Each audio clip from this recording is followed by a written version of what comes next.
दोस्तों नमस्कार। सवाल उठने लगे हैं लेकिन जवाब कोई नहीं दे पा रहा है। ये ऐसे सवाल हैं जो देश के लिए सबसे महत्वपूर्ण सवाल हैं, लेकिन उसका जवाब दे पाने की स्थिति में सरकार नहीं है। उसका जवाब दे पाने की स्थिति में सत्ताधारी पॉलिटिकल पार्टी बीजेपी भी नहीं है, और तो और प्रधानमंत्री नरेंद्र मोदी भी मौन है। हिंदुस्तान की राजनीति में किसी भी प्रधानमंत्री के काल में कोई बड़ी घटना हो गई हो और उस घटना पर प्रधानमंत्री ने खामोशी बरत ली हो, ऐसा आपको कभी नजर नहीं आएगा। लेकिन मौजूदा वक्त की हकीकत यह है कि प्रधानमंत्री नरेंद्र मोदी मौन है।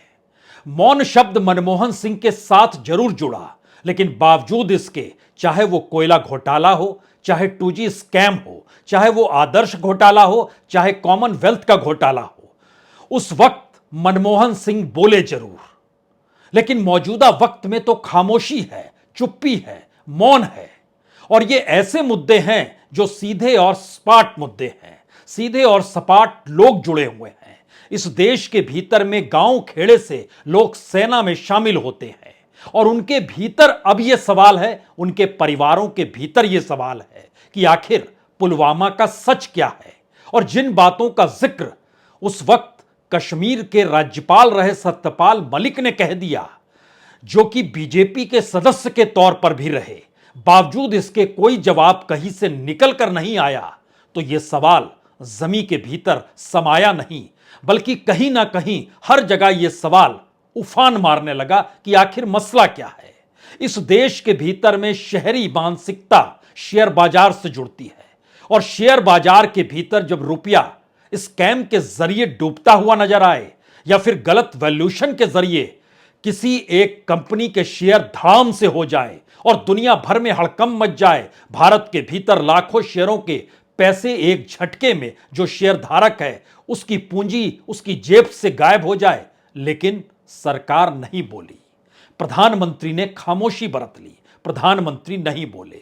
एक तरफ शहर के वो आम लोग, दूसरी तरफ गांव के वह आम लोग जो सेना से जुड़े। एक तीसरी परिस्थिति पहलवानों के जरिए निकल कर आई है। इस परिस्थिति पर भी प्रधानमंत्री की खामोशी लोगों को खल रही है। यह कौन सी स्थिति है जिसमें प्रधानमंत्री ना पुलवामा पे कहते हैं, ना अडानी कांड पे कहते हैं, और ना ही पहलवानों के सवालों को लेकर कहते हैं। और इन तीनों सवालों के संदर्भ को देखें तो भारत की राष्ट्रीयता, भारत की सुरक्षा दोनों पुलवामा से जुड़े हुए हैं। अगर अडानी कांड के पन्नों को खोलें तो भारत की अर्थनीति और यहां के कॉरपोरेट युग के साथ खुले तौर पर सत्ता के तालमेल इन परिस्थितियों का खुला खेल है। और अगर पहलवानों से जोड़ें तो शायद भारत में महिलाओं के साथ होने वाले शोषण की परिस्थितियां जुड़ी हुई हैं। इसके बाद वो कौन सा मुद्दा बचता है जिसको लेकर प्रधानमंत्री खामोश हो जाएं? ध्यान दीजिए तो बहुत ही बारीकी से मोदी सत्ता ने हर उस महत्वपूर्ण मुद्दे को दरकिनार कर दिया जिस मुद्दे के कटघरे में खुद सरकार खड़ी नजर आने लगी। कमीशन के तौर पर सरकार पर आरोप किस बात का लगा था? पेगासस को लेकर लगा था, लेकिन पेगासस को लेकर जिन बातों का जिक्र होते होते आखिरी पॉइंट पर पहुंचे, वहां पर खुले तौर पर सरकार ने कह दिया नहीं बता सकते हैं, क्योंकि यह राष्ट्रीय सुरक्षा से जुड़ा हुआ मसला है। यानी इस देश के भीतर सरकार जासूसी करती रही और इतना बड़ा मुद्दा हो गया, तो ऐसे में उस दौर को भी याद कर लीजिए जब जासूसी कांड की वजह से चंद्रशेखर की सरकार चली गई थी। लेकिन मसला इतना बड़ा नहीं है, मसला तो उसके आगे की परिस्थिति में राफेल को लेकर भी आता है। राफेल से जुड़े हुए कमीशन, उससे जुड़े हुए उद्योगपति, उससे जुड़ी हुई कमाई और उससे जुड़ी हुई बड़ी पूंजी जो देश की थी, वह भी मुद्दा तो सुप्रीम कोर्ट के दायरे में गया। एक लंबी सुनवाई के बाद सरकार ने क्या कहा? सरकार ने कहा कीमत नहीं बता सकते हैं क्योंकि यह राष्ट्रीय सुरक्षा से जुड़ा हुआ मसला है। किसी ने सवाल अपने तौर पर यह नहीं किया कि अगर यह राष्ट्रीय सुरक्षा से जुड़ा मसला है तो फिर कांग्रेस के काल में क्यों बताया गया था राफेल इतनी कीमत में खरीद रहे हैं, क्यों यह डील की शुरुआत हुई थी? किसी ने नहीं बताया जासूसी कांड की वजह से सरकार इस देश के भीतर क्यों गिर गई और कौन से संवैधानिक हक आम लोगों को मिलते हैं, और तो और आम लोग तो दूर की बात है, इस देश में सुप्रीम कोर्ट की भी जासूसी हो रही थी, लेकिन खामोशी बरत ली गई क्योंकि सरकार कहती है राष्ट्रीय सुरक्षा। और उसके बाद अगर इस तीन मुद्दों को लेकर आप समझने की कोशिश करें तो प्रधानमंत्री की खामोशी ने दरअसल प्रधानमंत्री की उस इमेज को इस दौर में उघाड़ कर रख दिया, जो इमेज बीजेपी के भीतर ही सही लेकिन बनी हुई थी कि दरअसल प्रधानमंत्री मोदी की मौजूदगी जो 2014 में जिस जमीन को बनाया गया, उस जमीन पर कोई आंच आ नहीं सकती है। और ध्यान दीजिए, उस दौर के मुद्दों को देखिए, वो चाहे महिलाओं के हक का सवाल हो, चाहे भ्रष्टाचार के खिलाफ खड़ी मोदी सत्ता का सवाल हो, चाहे ब्लैक मनी को लेकर मोदी सत्ता के द्वारा उठाए गए उस दौर के नारे हों, चाहे इस देश में किसी भी मुद्दे को लेकर जो भी नारा 2014 में लगाया गया, क्या 2023 आते आते सारे मुद्दे हाशिए पर जा चुके हैं? और इस दौर में जो अपनी छवि प्रधानमंत्री ने गढ़ी, अब पहली बार जमीन से यह सवाल खड़े हो रहे हैं कि ऐसा क्यों हो रहा है और प्रधानमंत्री मौन क्यों है? क्योंकि यह कोई आम घटना नहीं है कि दिल्ली के जंतर मंतर पर देर रात पत्रकार भी वहां पर रिपोर्टिंग करने पहुंचे तो उनके साथ भी बदसलूकी हो गई। यह कोई आम घटना नहीं है कि एक महिला पत्रकार के कपड़ों को फाड़ डाला गया। यह कोई आम घटना नहीं है कि जिस तरीके से जंतर मंतर पर आधी रात के वक्त जो हुआ उस पर आंखें मूंद ली जाए। एक तरफ आंदोलन और दूसरी तरफ महिला को शोषण, तीसरी तरफ पत्रकारों की रिपोर्टिंग और चौथी तरफ पत्रकारों के खिलाफ भी पुलिसिया कार्रवाई। यह मैसेज क्या है?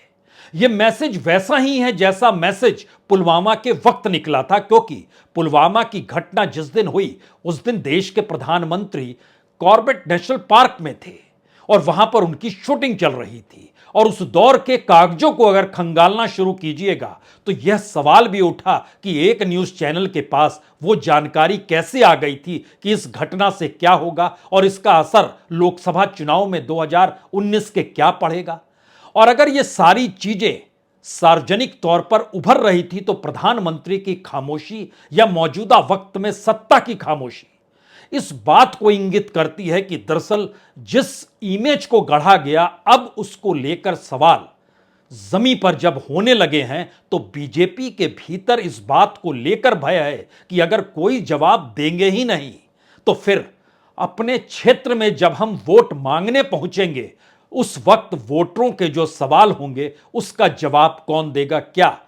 प्रधानमंत्री मोदी की वह छवि बरकरार है जहां पर कह दिया जाएगा कि अगर आपने सवाल पूछा है पुलवामा को लेकर, अगर हरियाणा और उत्तर प्रदेश के गांव में चले गए या फिर बिहार के भीतर चले गए जो कि चीनी बॉर्डर पर जो 20 जवान शहीद हुए थे, वहां पर अगर लोग सवाल पूछेंगे तो क्या यह कहा जा सकता है बीजेपी का कोई भी सांसद या चुनाव के वक्त कोई भी सांसद जो उम्मीदवार होगा यह कहकर चुनाव जीत सकता है कि दरअसल प्रधानमंत्री मोदी ने कह दिया तो कह दिया और बाकी कुछ मायने नहीं रखता है? क्या हरियाणा के गांव में या फिर अब जो खिलाड़ियों के भीतर आक्रोश है इस बात को लेकर, क्योंकि इस दौर में बड़ी तादाद में महिलाएं भारत के अलग अलग क्षेत्रों में आई और वह भी खेल से जुड़े क्षेत्रों में, अब उनके भीतर भी सवाल हो सकता है और उन सवालों का जवाब कौन देगा? अगर उनके साथ उनके अपने कैंप में इस तरीके से शोषण होता है तो वो शिकायत कहां करेंगी? यानी उम्मीद और आस जो इमेज गढ़ी गई उसमें पूरे तरीके से प्रधानमंत्री के इर्द गिर्द ही इस देश के पूरे सिस्टम को गढ़ दिया गया। यानी कानून का जिक्र हो, पुलिस का जिक्र हो, किसी नौकरशाह का जिक्र हो या इस देश के किसी भी संस्थान से जुड़े किसी भी व्यक्ति का जिक्र हो जिसका काम हो कि इस देश में कानून के हिसाब से काम होना चाहिए। और ध्यान दीजिए, हर तरफ हर मौके पर उम्मीद और आस प्रधानमंत्री से इसलिए लगाई गई क्योंकि प्रधानमंत्री ने अपनी छवि उसी लिहाज से गढ़ी। किसानों के आंदोलन के वक्त को भी याद कर लीजिए, किसी दूसरे से कोई क्या गुहार लगाता, गुहार प्रधानमंत्री से ही लगाई जा रही थी और प्रधानमंत्री ने मौन धारण कर लिया था। और जिस वक्त उनका मौन टूटा उस वक्त उन्हें माफी मांगनी पड़ी और कहना पड़ा कि गलती हो गई। और उस वक्त यह सवाल था कि जो गोदी मीडिया लगातार किसानों के सवाल पर किसानों को कभी खालिस्तानी बताता था, कभी आतंकवादी बताता था, कभी कनाडा से आने वाले पैसे का जिक्र होता था, उन किसानों की रसोई और उनके घर के भीतर झांककर उस हकीकत को नहीं समझ पा रहा था कि भारत के भीतर अनाज को एक जगह से दूसरी जगह ले जाना तक मुश्किल है, तो ऐसे में किस बाजार को किसके लिए आप खोल रहे हैं। कई सवाल एक जहन में उठ सकते हैं, लेकिन 3-4 सवाल शायद मौजूदा वक्त में सबसे बड़े हो चले हैं। पहला सवाल, इस देश की ऐसी कोई भी बड़ी घटना जिसके कटघरे में अगर मौजूदा सरकार खड़ी होगी तो उस पर न्याय आपको नहीं मिलेगा, क्या यह मैसेज खुले तौर पर दिया जा चुका है? दूसरा मैसेज है, अगर इस देश के भीतर में कोई भी बड़ी घटना जिसके साथ सरकार का जुड़ाव होगा तो उस पर इस देश की सरकार और सिस्टम दोनों काम करना बंद कर देंगे, जो खुले तौर पर नजर आ रहा है। और तीसरी परिस्थिति है जब समूचा सिस्टम और समूची व्यवस्था प्रधानमंत्री के इर्द गिर्द जाकर टिक चुकी हो और यहां तक कि इस देश का फेडरल सिस्टम भी चरमराने लगा हो। सीबीआई और ईडी के जरिए और राज्यों के भीतर इस बात को लेकर आक्रोश हो कि दरअसल एजेंसियों का इस्तेमाल फेडरल स्ट्रक्चर तक को तोड़कर किया गया। यह तो किसान मुद्दे के वक्त भी बात उभरी थी, लेकिन अगर उसके कटघरे में सरकार खड़ी होगी तो फिर प्रधानमंत्री ही कुछ नहीं बोलेंगे। यानी ये तीन परिस्थितियां बहुत साफ दिखलाती है कि मौजूदा राजनीतिक सत्ता और उसके शीर्ष पर बैठे प्रधानमंत्री अगर किसी कटघरे में खड़े होते हुए दिखाई देंगे तो इस देश का राष्ट्रवाद ढाल के तौर पर होगा, इस देश की राष्ट्रीय सुरक्षा का मुद्दा ढाल के तौर पर होगा, इस देश के भीतर में कानून का राज भी ढाल के तौर पर उन्हीं अधिकारियों के जरिए निकल कर आएगा जो अधिकारी कानून के राज के दौर में भी कानून की रक्षा कर पाने में असफल हो जाए, उन्हें ही आगे बढ़ाया जाएगा। यह कैसे संभव है कि इस देश के भीतर में अगर ईडी काम करे तो किसी एक सांसद का नाम अपनी मर्जी से लिख डाले कि दरअसल आपका नाम भी जुड़ा हुआ है इस अपराध में जो दिल्ली के संजय सिंह के साथ हुआ, और उसके बाद वो कहे कि गलती हो गई। इसका मतलब है कि एक सिस्टम जो इन तीन मुद्दों से निकलता है इस देश के भीतर में उस राजनीतिक सत्ता के इर्द गिर्द नहीं बल्कि उस राजनीतिक सत्ता को संभाले हुए प्रधानमंत्री के इर्द गिर्द जाकर घुमड़ने लगा है, जहां पर कोई सवाल नहीं करे। और उसके ठीक समानांतर इस देश के भीतर में जो भी संस्थान और मीडिया काम कर रहे हैं उनका काम यही होगा कि दरअसल वह उस छवि को कैसे बरकरार रखे जहां पर कोई सवाल पूछने की हिमाकत ना करे, और अगर सवाल पूछे तो उस सवाल का कोई मतलब इसलिए नहीं रहे क्योंकि प्रधानमंत्री ने चुप्पी थाम ली है। तो फिर इस देश का कोई सांसद नहीं बोलेगा, इस देश का कोई मंत्री नहीं बोलेगा, वह मंत्रालय भी खामोश हो जाएंगे जिन मंत्रालयों के तहत इस देश में कानून को चलाने का जिक्र हो रहा है। चाहे वो गृह मंत्रालय का जिक्र कर लीजिए जो पहलवानों के साथ हुआ, चाहे फाइनेंस मिनिस्ट्री का जिक्र कर लीजिए जो अडानी कांड में हुआ, चाहे डिफेंस मिनिस्ट्री का जिक्र कर लीजिए जो पुलवामा कांड के वक्त हुआ। तो अलग अलग मंत्रालय और अलग अलग मंत्रियों की भी कोई हैसियत इस दौर में नहीं बचेगी।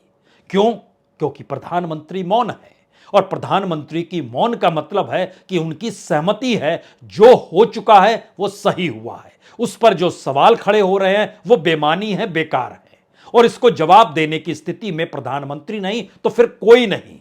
और जब कोई नहीं तो कोई भी हरकत उस दिशा में दिखाई नहीं देगी। यह तो एक हिस्सा है, इसका एक दूसरा हिस्सा जो कल आधी रात नजर आया या फिर एक वक्त अडानी कांड के वक्त सेबी के जरिए नजर आया या फिर पुलवामा के वक्त उस दौर में डिफेंस मिनिस्ट्री के जरिए भी निकल कर आया। मैसेज यह होता है कि प्रधानमंत्री की इच्छा अनुरूप इस देश के जो मंत्रालय को संभाले हुए मंत्री काम करें, उस मंत्रालय में काम करने वाले कर्मचारी और अधिकारी काम करें, चाहे वो पुलिस वाला हो या कोई नौकरशाह हो। अगर वह उनके अनुकूल है तो फिर उसके प्रतिकूल कुछ भी नहीं हो सकता है। यानी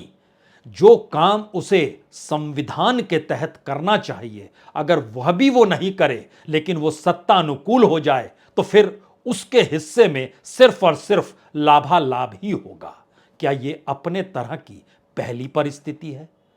सवाल कई हो सकते हैं, लेकिन जो इस देश का पहला और आखिरी सवाल हर जहन में पहली बार गूंज रहा है कि अलग अलग जगहों पर जब जमीन तक ये मुद्दे पहुंच चुके हैं और बीजेपी के भीतर जो सांसद हैं, जो विधायक हैं, वह भी जब अपनी कॉन्स्टिट्यूंसी में जाते हैं वहां भी सवाल उठने लगे हैं और बीजेपी के भीतर जो आरएसएस का चेक एंड बैलेंस चलता था वह भी खत्म हो चला है। तो इसका मतलब बहुत साफ है कि जिस दिन मोदी सत्ता लड़खड़ाई उस दिन बीजेपी की नींव नहीं बल्कि उसकी एक लिहाज से पतन की स्थिति आकर खड़ी हो जाएगी, क्योंकि सब कुछ एक ही शख्स के इर्द गिर्द लाकर समेट दिया गया है। लेकिन इसके आगे का वह सवाल जो आखिरी सवाल है, क्या वह लोग जो सेना में शामिल होते हैं या वह परिजन जिनके घर के व्यक्ति को शहीद होते हुए इस देश ने देखा, उनके भीतर के जो सवाल होंगे, अगर उनको जवाब नहीं मिल पा रहा है तो वह और उनसे जुड़े लोग और उस जुड़े हुए लोगों से जुड़े सवाल कौन सा सवाल खड़ा करेंगे? यह स्थिति पहलवानों के परिजन और गांव खेड़े समुदाय के साथ जुड़ चुकी है। यह स्थिति अडानी कांड से प्रभावित भारत की अर्थव्यवस्था और उसमें शहरी मध्य वर्ग जो लगातार हिचकोले टैक्स को लेकर खा रहा था, उसे भी समझ में आ गया है कि कॉरपोरेट नेक्सस का मतलब क्या होता है। और जब पुलवामा, पहलवान और अडानी कांड का जिक्र हो और मौन प्रधानमंत्री की तरफ आप उम्मीद और आशा भरी नजर से देखें तो आखिर में एक ही सवाल आपके जहन में होगा। इस देश के भीतर लोकतंत्र है, संसदीय लोकतंत्र है और लोकतंत्र की नई परिभाषा बहुमत पाने के साथ मोदी सत्ता ने जो गढ़ी है, उसका लाभ उठाने के लिए जो अधिकारी गण सत्ता के साथ खड़े हो जाते हैं वो कितने करप्ट होंगे या करप्ट होने के बाद उन्हें लाभ मिलता है, यानी वह पूरा सिस्टम ही एक झटके में जब अपने आप को राजनीति में तब्दील करता हुआ नजर आए तो फिर यकीन जानिए इस देश के भीतर की डेमोक्रेसी का राजनीतिकरण सिस्टम को बदल कर किया जा चुका है और उस सिस्टम के मद्देनजर पहली बार निशाने पर या पहली बार केंद्र में कोई दूसरा शख्स नहीं है, वो शख्स मौन मोदी है। बहुत बहुत शुक्रिया, बहुत बहुत शुक्रिया।